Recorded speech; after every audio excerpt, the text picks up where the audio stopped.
بسم اللہ الرحمن الرحیم۔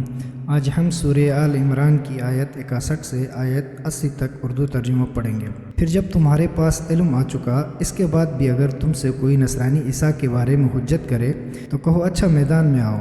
ہم اپنے بیٹوں کو بلائیں تم اپنے بیٹوں کو، اور ہم اپنی عورتوں کو بلائیں اور تم اپنی عورتوں کو، اور ہم اپنی جانوں کو بلائیں اور تم اپنی جانوں کو۔ اس کے بعد ہم سب مل کر خدا کی بارگاہ میں گڑ گڑائیں اور جھوٹوں پر خدا کی لعنت کریں۔ اے رسول صلی اللہ علیہ وآلہ وسلم، یہ سب یقینی سچے واقعات ہیں، اور خدا کے سوا کوئی معبود قابل پرستش نہیں، اور بے شک خدا ہی سب پر غالب اور حکمت والا ہے۔ پھر اگر اس سے بھی منہ پھیرے تو کچھ پرواہ نہیں، خدا فسادی لوگوں کو خوب جانتا ہے۔ اے رسول صلی اللہ علیہ وآلہ وسلم، تم ان سے کہو، اے اہل کتاب، تم ایسے ٹھکانے کی بات پر تو آؤ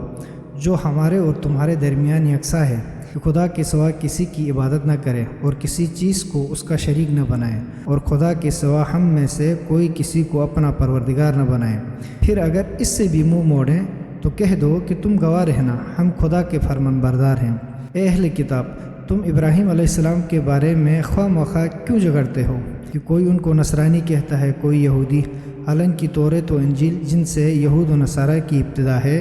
وہ تو ان کے بعد ہی نازل ہوئیں، تو کیا تم اتنا بھی نہیں سمجھتے؟ جن باتوں میں تمہیں کچھ علم تھا ان میں تو تم نے جھگڑا کر ہی لیا، اب تم ایسی باتوں میں کیوں جھگڑتے ہو جن کا تمہیں کچھ بھی علم نہیں، اور یہ ساری باتیں اللہ جانتا ہے اور تم نہیں جانتے۔ ابراہیم علیہ السلام نہ تو یہودی تھے نہ نصرانی، بلکہ نرے کھرے حق پر تھے، فرمان بردار بندے اور مشرکوں سے بھی نہ تھے۔ ابراہیم علیہ السلام سے زیادہ خصوصیت تو ان لوگوں کو تھی جو خاص ان کی پیروی کرتے تھے، اور اس پیغمبر اور ایمانداروں کو بھی ہے، اور مومنوں کا خدا مالک ہے۔ مسلمانوں، اہل کتاب سے ایک گروہ نے بہت چاہا کہ کسی طرح تم کو راہ راست سے بھٹکا دیں، حالانکہ وہ اپنی تدبیروں سے تم کو تو نہیں مگر اپنے ہی کو بھٹکاتے ہیں اور اس کو سمجھتے بھی نہیں۔ اے اہل کتاب، تم خدا کی آیتوں سے کیوں انکار کرتے ہو حالانکہ تم خود گواہ بن سکتے ہو؟ اے اہل کتاب، تم کیوں حق و باطل کو گڑبڑ کرتے ہو اور حق کو چھپاتے ہو حالانکہ تم جانتے ہو؟ اور اہل کتاب سے ایک گروہ نے اپنے لوگوں سے کہا کہ مسلمانوں پر جو کتاب نازل ہوئی اس پر صبح سویرے ایمان لاؤ اور آخر وقت انکار کر دیا کرو، شاید مسلمان اس تدبیر سے اپنے دین سے پھر جائیں، اور جو تمہارے دین کی پیروی کرے اس کے سوا کسی دوسری کی بات کا اعتبار نہ کرو۔ اے رسول، تم کہہ دو کہ بس خدا ہی کی ہدایت تو ہدایت ہے۔ یہودی باہم یہ بھی کہتے ہیں کہ اس کو بھی نہ ماننا کہ جیسا عمدہ دین تم کو دیا گیا ہے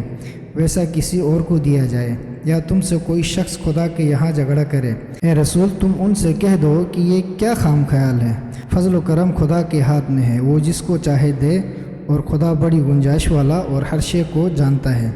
جس کو چاہے اپنی رحمت کے لیے خاص کر لیتا ہے، اور خدا بڑا فضل و کرم والا ہے۔ اور اہل کتاب کچھ ایسے بھی ہیں کہ اگر ان کے پاس روپے کے ڈھیر امانت رکھ دو تو بھی اسے جب چاہو بینہ تمہارے حوالہ کر دیں گے، اور بعض ایسے ہیں کہ اگر ایک اشرفی بھی امانت رکھو تو جب تک تم برابر ان کے سر پر کھڑے نہ رہو گے تمہیں واپس نہ دیں گے۔ یہ بدمعاملگی اس وجہ سے ہے کہ ان کا تو یہ قول ہے کہ عرب کے جاہلوں کا حق مار لینے میں کوئی ہم پر الزام کی راہ نہیں، اور وہ جان بوجھ کر خدا پر جھوٹ طوفان جوڑتے ہیں۔ ہاں البتہ جو شخص اپنے عہد کو پورا کرے اور پرہیزگاری اختیار کرے تو بے شک خدا پرہیزگاروں کو دوست رکھتا ہے۔ بے شک جو لوگ اپنے عہد اور اقسام جو خدا سے کیا تھا اس کے بدلے تھوڑا دنیاوی معاوضہ